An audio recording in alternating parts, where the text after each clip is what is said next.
what's been going on while I've been gone?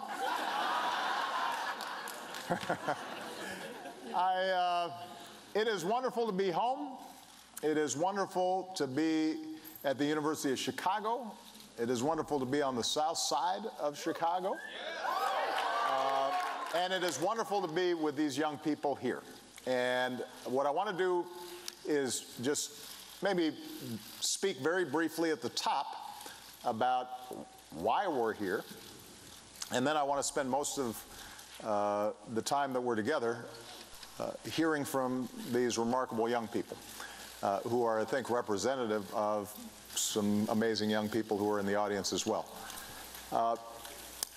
I was telling these guys that it was a little over 30 years ago that I came to Chicago.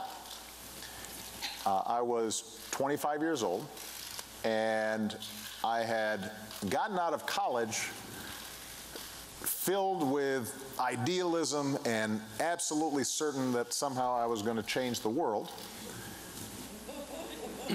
But I had no idea how or where or what I was going to be doing. And so I worked first to pay off some student loans. And then I went to work at the city colleges in New York on their Harlem campus with some student organizing. And then there were a group of churches out in the South Side who had come together to try to deal with the steel plants that had closed in the area and the economic devastation that had been taking place, but also the racial tensions and turnover that was happening in these communities. And so they had formed an organization. They hired me as what was called a community organizer. And I did not really know what that meant or how to do it. But I accepted the job. And for the next 3 years, I lived right here in Hyde Park, but I worked further south in communities like Roseland and Auburn Gresham and Oggale Gardens and West Pullman. Working class neighborhoods, many of which had changed rapidly from white to black in the late 60s, 70s, and full of wonderful people who were proud of their communities, proud of the steps they had taken to try to move into the middle class, but were also worried about their futures because in some cases their kids weren't doing as well as they had. In some cases, these communities had been badly neglected for a very long time. The distribution of city services were unequal. Schools were underfunded. There was a lack of opportunity. And for 3 years, I tried to do something about it. And I am the first to acknowledge that I did not set the world on fire, nor did I transform these communities in any significant way, although we did some good things. But it did change me. This community gave me a lot more than I was able to give in return, because this community taught me that ordinary people, when working together, can do extraordinary things. This community taught me that everybody has a story to tell that is important. This experience taught me that beneath the surface differences of people, that there were common hopes and common dreams and common aspirations, common values that stitched us together as Americans. And so even though I, after 3 years, left for law school, the lessons that had been taught to me here as an organizer are ones that stayed with me and effectively gave me the foundation for my subsequent political career and the themes that I would talk about as a state legislator and as a U.S. Senator and ultimately as President of the United States. Now, I tell you that history because on the back end now of my presidency, now that it's completed, I'm spending a lot of time thinking about what is the most important thing I can do for my next job. And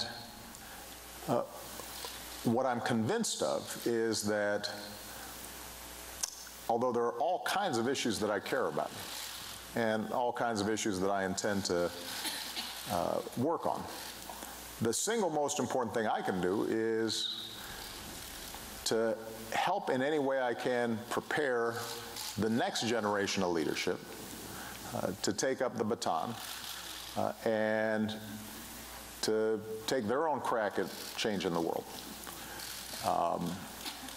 Because the one thing that I'm absolutely convinced of is that, yes, we confront a whole range of challenges, from economic inequality and lack of opportunity to a criminal justice system that too often is skewed in ways that are unproductive, to climate change, to issues related to violence. All those problems are serious, they're daunting, but they're not insoluble. What is preventing us from tackling them and making more progress really has to do with our politics and our civic life. It has to do with the fact that because of things like political gerrymandering, our parties have moved further and further apart, and it's harder and harder to find common ground. Because of money in politics, special interests dominate the debates in Washington in ways that don't match up with what the broad majority of Americans feel. Because of changes in the media, we now have a situation in which everybody's listening to people who already agree with them and are further and further reinforcing their own realities to the neglect of a common reality that allows us to have a healthy debate and then try to find common ground and actually move solutions forward. And so, when I said in 2004 that there were no red states or blue states, they're the United States of America, that was an aspirational comment, but I think it's, and it's one, by the way, that I still believe, in the sense that when you talk to individuals one-on-one, there's a lot more that people have in common than divides them.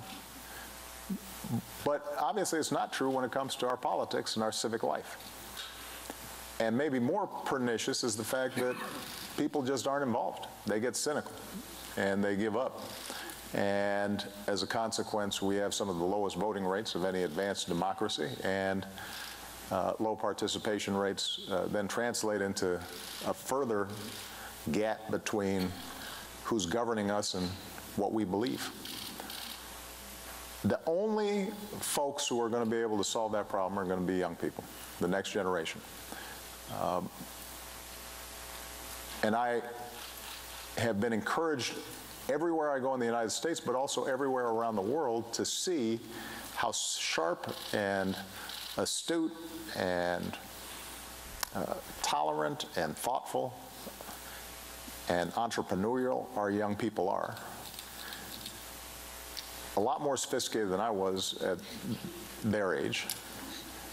And so the question then becomes, what are the ways in which we can create pathways for them to take leadership, for them to get involved? Are there ways in which we can knock down some of the barriers that are discouraging young people about a life of service?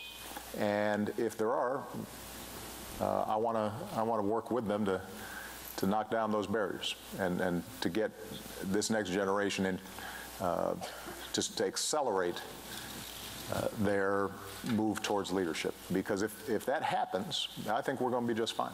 And I end up being incredibly optimistic.